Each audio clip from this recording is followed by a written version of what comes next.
from Americana to Zydeco and everything in between. This is the Extended Play Sessions.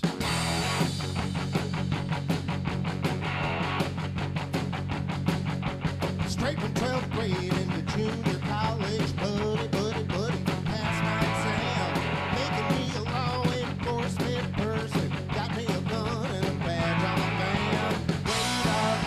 Radar gun, 43 from where I was sitting, 30 miles an hour, that's a law of our land. Please remove your license by your registration. What is the name of your insurance man? Radar gun. Making money and I'm having fun with my radar gun, my brand new radar gun now.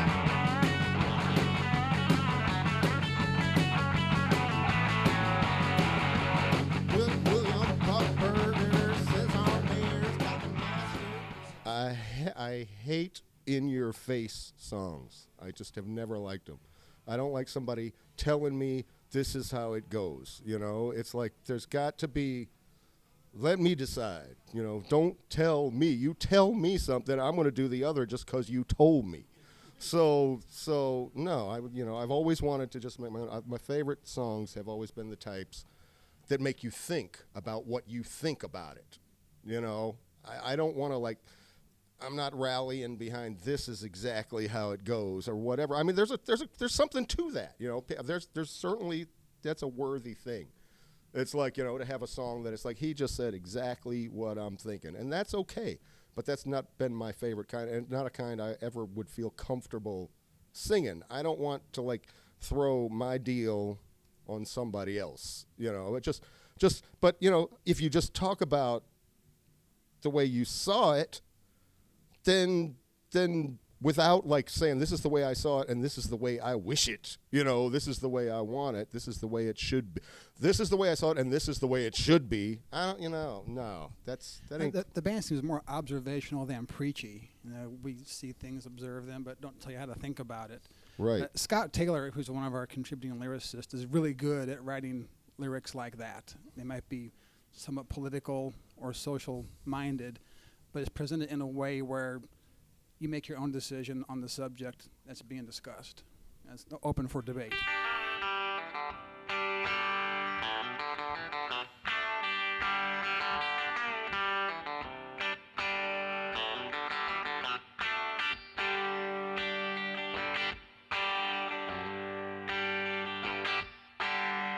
Quit school when she was 17, sent her on TV cause a welfare queen.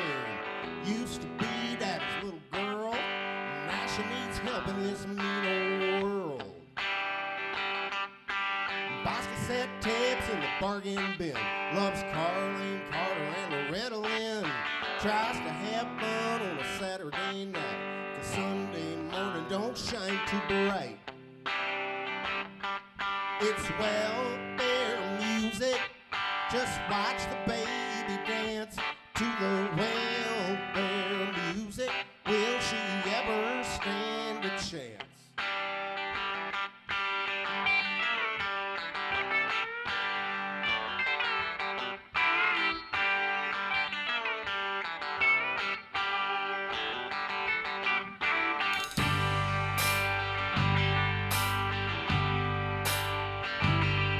Takes two to make three, but one ain't here still.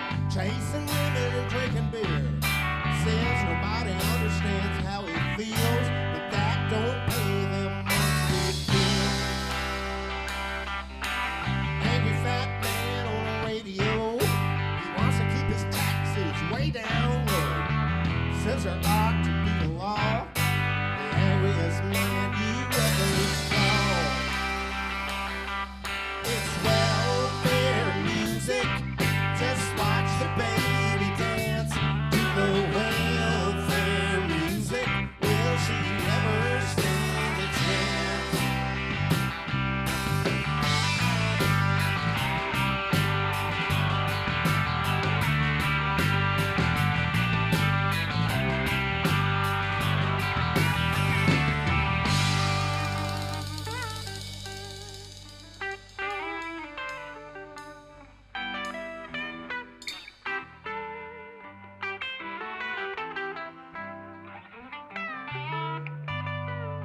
Baby, dance circles across the floor.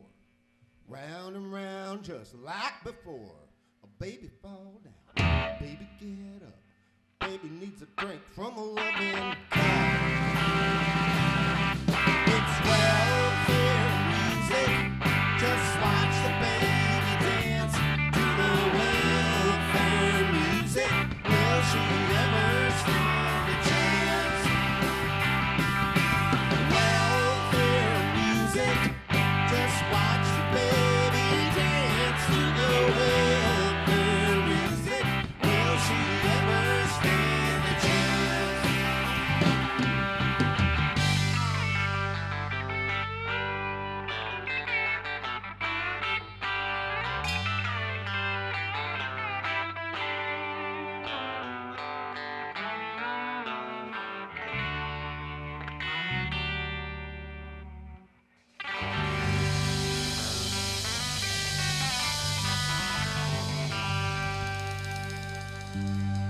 No, we just go out and do it. You know, it's just nothing to it but to do it and just walk out there. And many times, I read a famous quote from, it was Johnny Ramone, who said, "The only thing that matters is how cool you look when you walk on stage." And we've come out there and been tangled up in our cables, and batteries have died when we walk out there. So it's like we totally have violated that rule in every possible way. We have no grand entrance. But, it's like with us, the game does not begin until the music starts. And then hopefully that we can kick enough ass with the music that you will forget what, like, dweebs we looked like walking out on stage. And it usually works. We basically perform a show to try to make you forget how lamely we took the stage.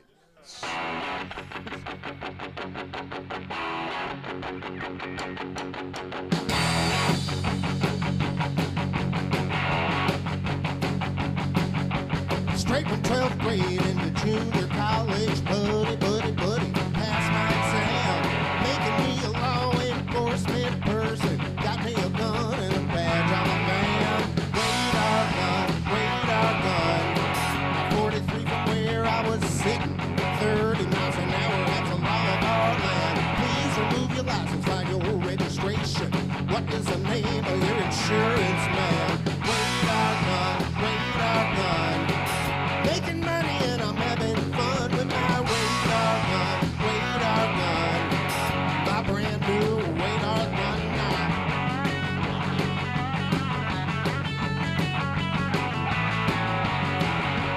William Buckburger says our mayor's got the master plan. Nick Pulse gun means a cost of living. One of them stoplights down on Grand. Radar gun.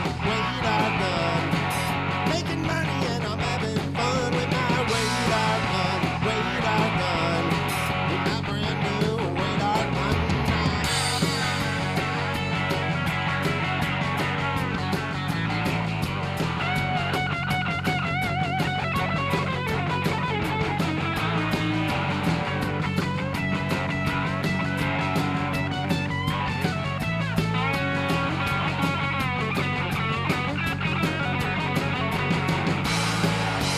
Schedule 19 on a special election. Got our money problems right in hand.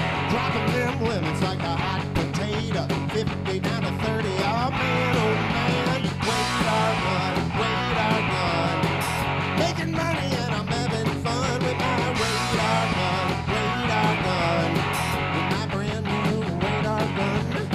Brand new shiny Simmons radar gun. Me and my partner go patrol car cruising on the parking lots at the shopping malls, scanning those dashes and mirrors and visors. The little detectors that ruin it all. Drank all one on a 86 T-Bird. I pull up slow just as close as I can. Milliwatt seconds on maximum output. Just that puppy with the one small flash to my radar gun. Making money and I'm having fun with my radar gun. My brand new radar gun now.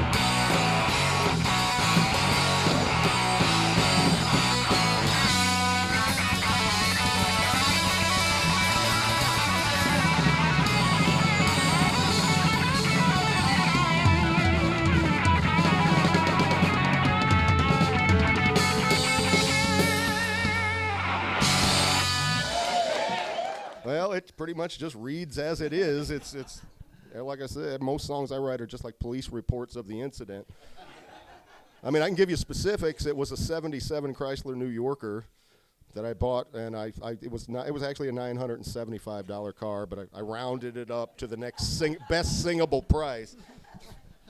And it was just pretty much as the story goes. I thought it was awesome, and it just started nickel and diming me, and I got it up to a couple grand, and I couldn't afford to drive it anyway. It got like 10 miles per gallon, and so I sold it for $350 just to get rid of it. After putting like $1,000 into it, and then after I lost all that money, I just wrote the song about it and singing it to this day. '77 New Yorker. It was green Corinthian leather with an in-8 track. So.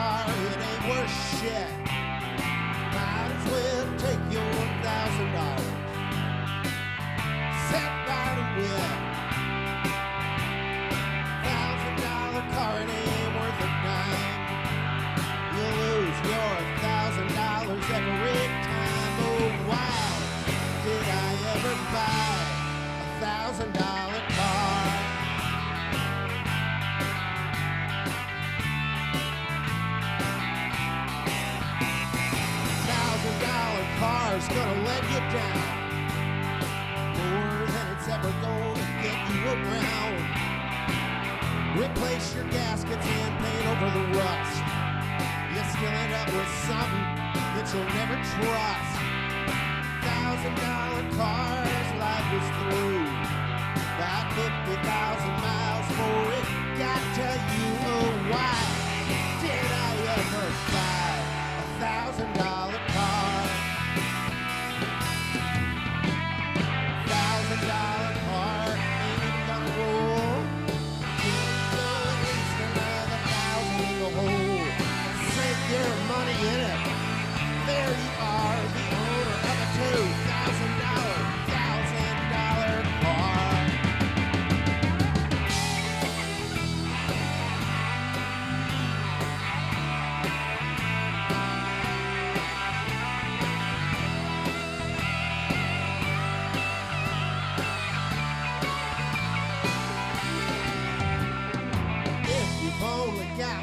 $1,000, you ought to just buy a good guitar.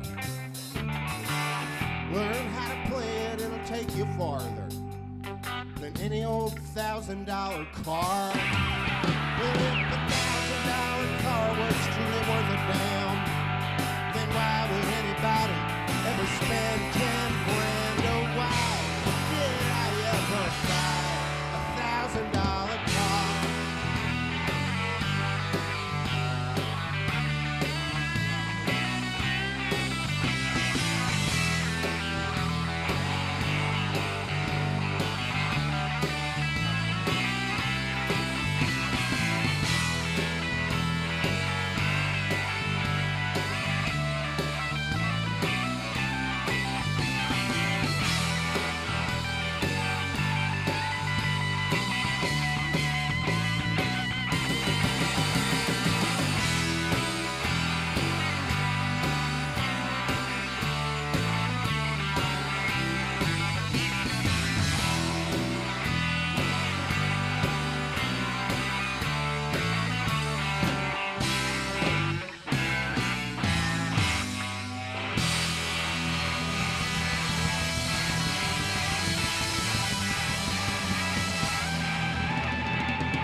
The music scene in St. Louis was there was one, and it was back at the time we were coming up, which was '80s.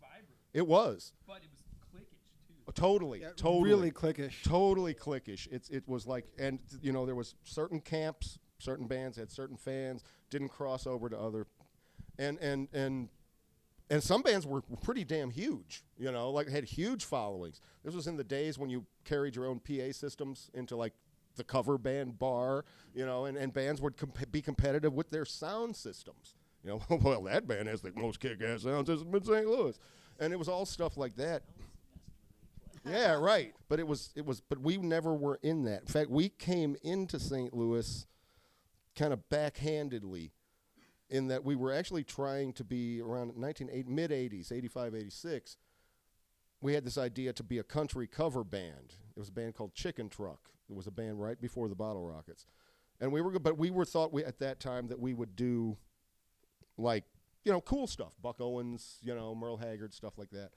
But in the mid-'80s, nobody in Festus, Missouri wanted to hear that. Nobody. We were the most unpopular of all the country bands that played down there because everybody wanted to hear, like, Dan Seals. Yeah, George Strait, Dan Seals. I want to bop with you, baby, all night long. You know, they wanted to hear, like, the awful pop country that we didn't want to hear because we thought it wasn't country. But if you compare it to today's country, it sounds like we're getting ancient music. But at that time, we thought it wasn't country enough, so we were doing that. And we, all of a sudden, I'm getting into a story in the middle, and I should have started earlier. But anyway, long story short was, no, we weren't really part of it. There was another band that we had played with in a band previous to Chicken Truck that was called the Primitives, who were just nothing but a 60s garage rock band. They were fantastic. Their singer left, and they turned into a band called Uncle Tupelo, okay? So we had the same thing happen. Our singer left the band. We were in the Blue Moons. I ended up taking over the singing spot, and we changed our name to Chicken Truck. But we remembered the Primitives guys, and then they were getting some gigs in St. Louis, and we were bombing as the country band in Festus, and we hadn't seen those guys for a couple years, but they had a gig in St. Louis, and we just wanted to go see them just because we liked the name they picked out, Uncle Tupelo. So we went to see them.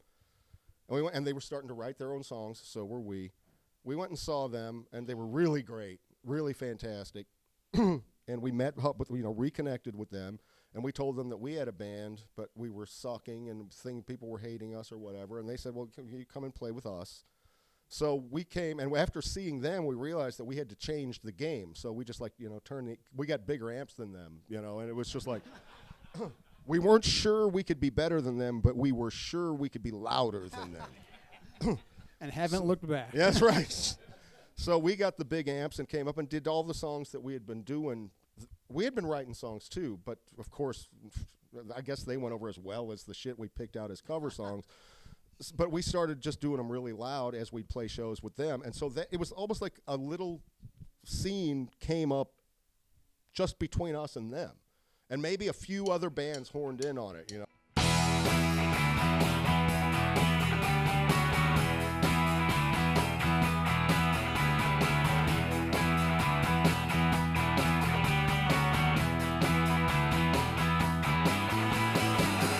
Stuck inside of this phone booth, baby, with everything that I owe. Go on, put all the blame on me, just don't hang up the phone. You know that I feel meaner than any man could be. Now I'm all alone in bad company. I left at 3 in the morning. Don't have to tell me, I know.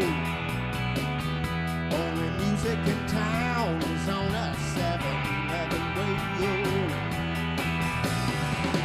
Dead, tired, and heartaches walking all over me. Now I'm all alone in bad company. If you give me some direction, I will give it a try. It's Friday night wherever I am, and I feel like getting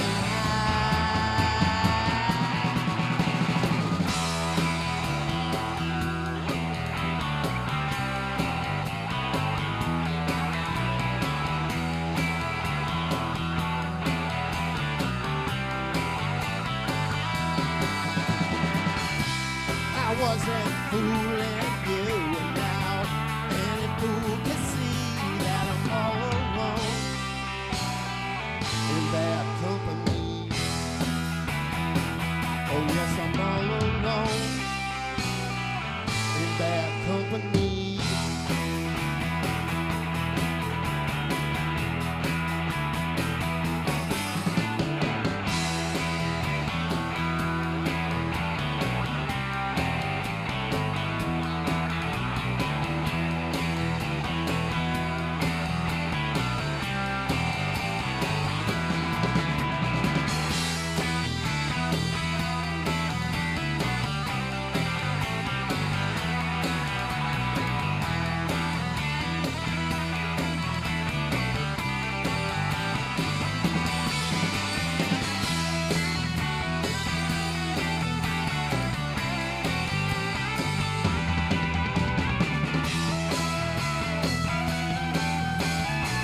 Well, she was singing Hank Williams when I walked through the door.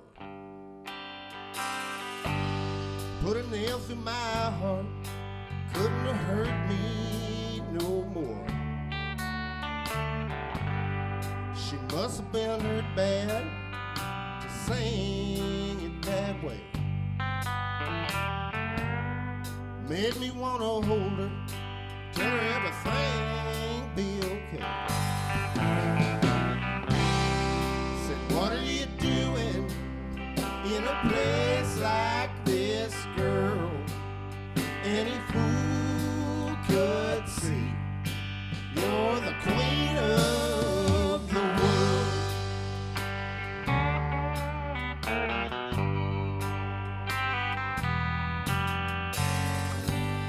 Well, there's a woman who loves me. She's waiting back home. We had us a fight, left her there all alone. Then I heard the sweet angel sing, you win again. Made me realize what a bastard I'd been. Said, what are you doing in a place like this, girl? Any fool could see you're the queen of the world.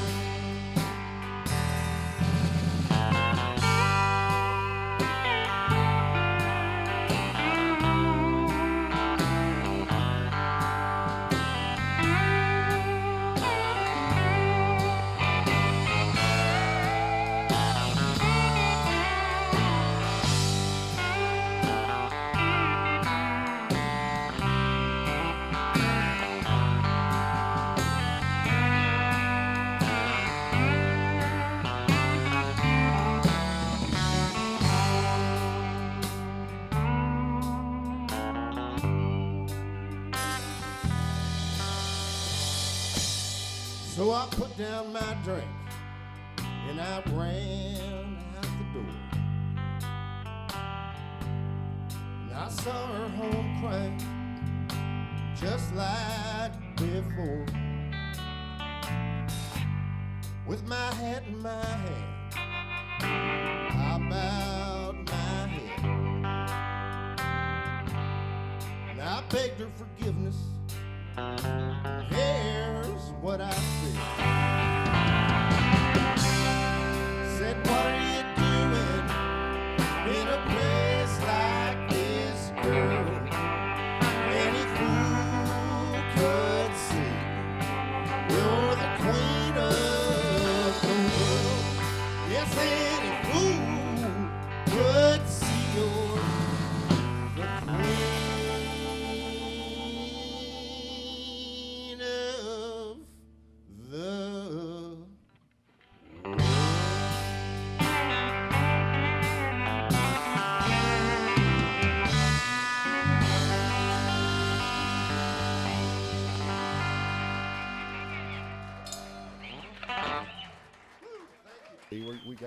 we're still trying to negotiate the internet. It's kind of like, that's a strange world where music just turned free. So it's set it free and it doesn't cost anything. So we're still trying to figure out the best way to generate interest on the internet.